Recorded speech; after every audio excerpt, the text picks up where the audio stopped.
Continuamos con el módulo Neumatología. Primeramente vamos a orar. Amado Dios, te damos gracias nuevamente por permitirnos, Señor, poder compartir y aprender más de tu palabra el día de hoy. Te pedimos, Señor, que seas tú hablando a través de cada uno de nosotros, Señor. Somos instrumentos tuyos y como cuales te pedimos, Señor, dirección en este día. Gracias, Padre amado, por tus bendiciones, porque, Señor, siempre estás al pendiente de cada uno de tus hijos. Bendito sea, Señor, y toda la honra y toda la gloria para ti por siempre, mi Dios amado. Así, el día de hoy nos disponemos nuestros corazones para poder comprender más de tu palabra. En el nombre de Jesús. Amén. Continuamos con la clase número 8. Ya en el punto 6 vamos a hablar acerca del Espíritu Santo con relación al hombre en el Antiguo Testamento. Ya haciendo una breve introducción, decimos que la obra del Espíritu con relación al hombre en el Antiguo Testamento no es exactamente igual a la que le corresponde realizar respecto al hombre de hoy. El día de Pentecostés marcó el comienzo de ciertas diferencias fundamentales, aunque no debe pensarse que el ministerio del Espíritu fuera más raro o más esporádico en los tiempos del Antiguo Testamento. Cuando decimos que el Espíritu vino en Pentecostés, no queremos dar a entender que anteriormente estaba ausente de la escena terrenal. A partir de Pentecostés comenzó a morar en los creyentes, aunque siempre estuvo presente anteriormente. También vemos acerca de la naturaleza de su obra. Su morada selectiva, ¿no? Y al decir selectivo, pues se quiere indicar que en los tiempos del Antiguo Testamento el Espíritu no moraba necesariamente en todos los hijos de Dios. No se trataba de una experiencia universal con su pueblo, más bien su relación con la gente, ¿no?, está contenida en 3 palabras. Primero, una de las 3 palabras, se afirma que el Espíritu estaba dentro de, ¿no? Ciertas personas, como el ejemplo del Antiguo Testamento, Faraón, reconoció que el Espíritu moraba en José. Recordemos en Génesis 41:38. También podemos cuestionar el que Faraón entendiese, ¿no?, esto como una referencia al Espíritu Santo, pero que se trataba del ministerio del Espíritu obrando en José. Resulta claro por revelaciones posteriores. También se afirma claramente que el Espíritu estaba en José, y esta fue la razón por la cual Dios le eligió en Números 27, ¿no? 181. Además, se afirma que el Espíritu estaba en Daniel. Recordemos en Daniel 4:8, 5:11 y 14:6:3, ¿no? También, en segundo lugar, ¿no?, se afirma que el Espíritu descendió sobre muchos. La posesión que se emplea para describir esta relación del Espíritu es al hebreo, ¿no? Y dicha relación fue experimentada por muchas personas en los tiempos del Antiguo Testamento. Podemos citar los presentes textos que pueden visualizar, ¿no?, ahí en Jueces, en los diferentes capítulos y versículos, y nos hacemos una pregunta, ¿no? ¿Existe alguna diferencia entre la circunstancia de que el Espíritu esté en la persona y que descienda o venga sobre ella, ¿no? Y respondemos pues de la siguiente manera: probablemente no se debe inferir ninguna diferencia significativa, excepto que la idea de descender sobre, ¿no?, parecía indicar el carácter temporario, ¿no?, y transitorio de la relación del Espíritu con los santos del Antiguo Testamento. Tercero, también se afirma que el Espíritu llenó a algunas personas. Esto se afirma de Bezalel, ¿no?, en relación con sus funciones como dirigente de los artesanos, ¿no?, que debían trabajar en la construcción del tabernáculo. Recordemos en Éxodo. Podemos suponer también que que esta puede llenar de forma especial para el servicio, ¿no? Esto significaba que el Espíritu moraba, ¿no?, en la persona, y por lo menos que venía sobre ella. Entonces, en el Antiguo Testamento recordemos que el Espíritu moraba en cada uno de los elegidos, ¿no?, por Dios. También podemos citar 2 cosas, ¿no?, que se desprenden con claridad de esta afirmación con respecto a la obra del Espíritu Santo en el Antiguo Testamento. Primero, no se trataba de una actividad realizada en forma irregular, aun cuando estuviese limitada a ciertas personas y aunque la persona no la experimentase en forma permanente. En todo caso, la palabra morar no indica un ministerio irregular.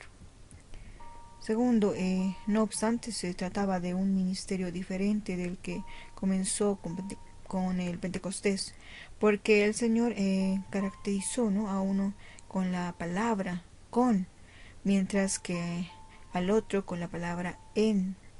Y esta última, pues, para lo que se inició, ¿no?, el Pentecostés. Aun cuando en el Antiguo Testamento hubo ¿no?, claras evidencias de que el Espíritu vino a morar en algunos hombres, su ministerio no puede describirse en forma generalizada como un ministerio que realizaba, ¿no?, en los hombres, sino más bien como con los hombres, ¿no?, en este caso. Y en ese contraste también entre con y en pueden darse, ¿no?, muchas cosas sin aclarar, pero está claro que el contraste existe, ¿no? También vemos acerca de su misión de contener el pecado. Es evidente que uno de los ministerios del Espíritu Santo en el Antiguo Testamento era el de refrenar el pecado. Eso lo hizo desde el momento mismo, ¿no?, en que comenzó la historia de la humanidad en Génesis.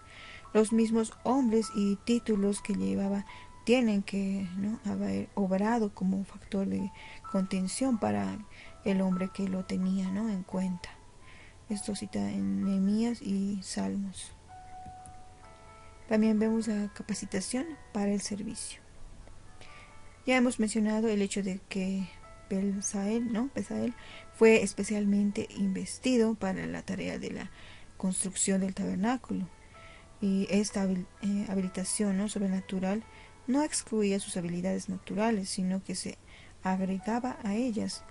Algunos de los jueces fueron dotados del Espíritu, recordemos en Jueces 3:10, 6:34 y 11:29.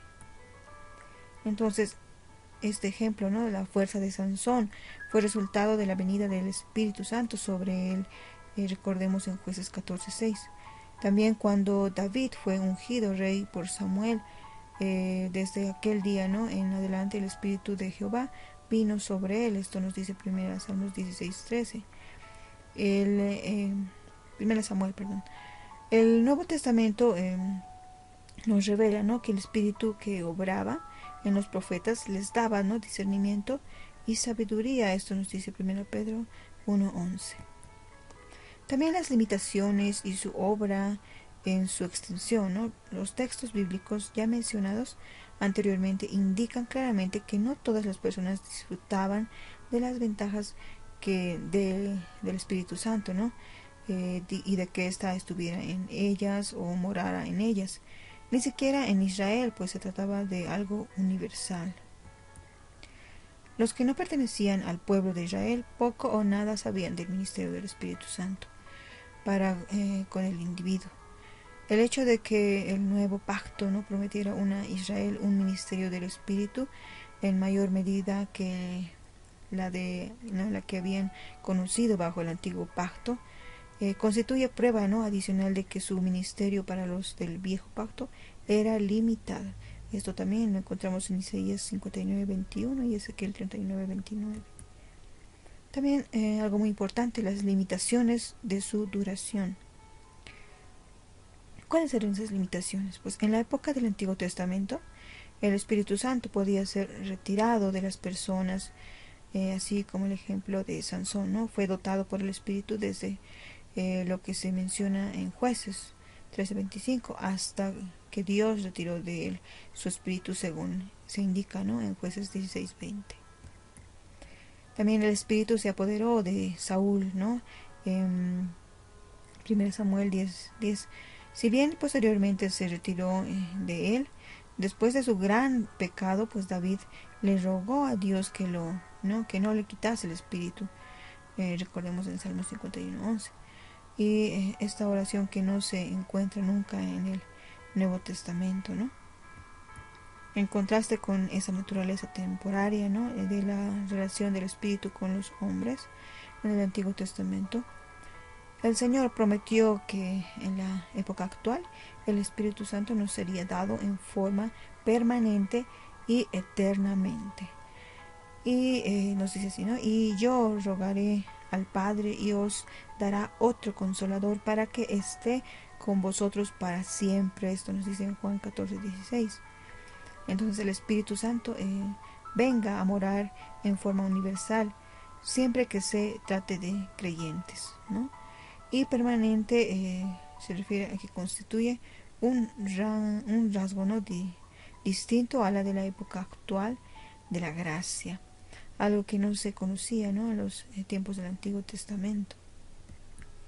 También dentro de las limitaciones, ¿no?, era limitada en sus efectos, a pesar de que a los israelitas no se les garantizó, ¿no?, el ministerio universal del Espíritu.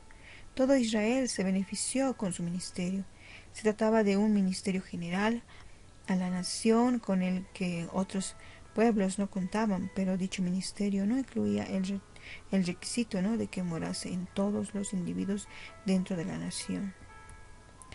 Versículos tales como Nehemías 9:20 e Isaías 63:10 al 11, ¿no?, y 14 indican que dicho tipo de ministerio general existía, pero al mismo tiempo el efecto de dicho ministerio no tenía el sentido de bautizarlos de modo que entrasen a formar parte del cuerpo de Cristo, como ocurre hoy en día.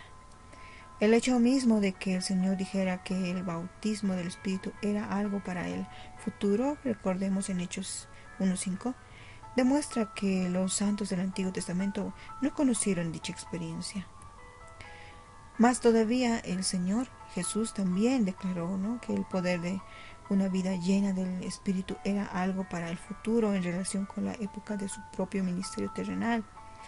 Lo vemos en Juan 7:37 al 39, lo cual indica que esto también era algo desconocido, por lo que menos universalmente para los hombres del Antiguo Testamento. En conclusión, podemos decir que el Espíritu Santo tenía una misión o ministerio que cumplir, ¿no?, para con el hombre. En la época del Antiguo Testamento, y más aún en muchos casos, se trataba de un ministerio generoso. Sin embargo, estaba limitado a ciertos israelitas, excepto en el sentido general de contener el mal, que abarcaba a todos los hombres.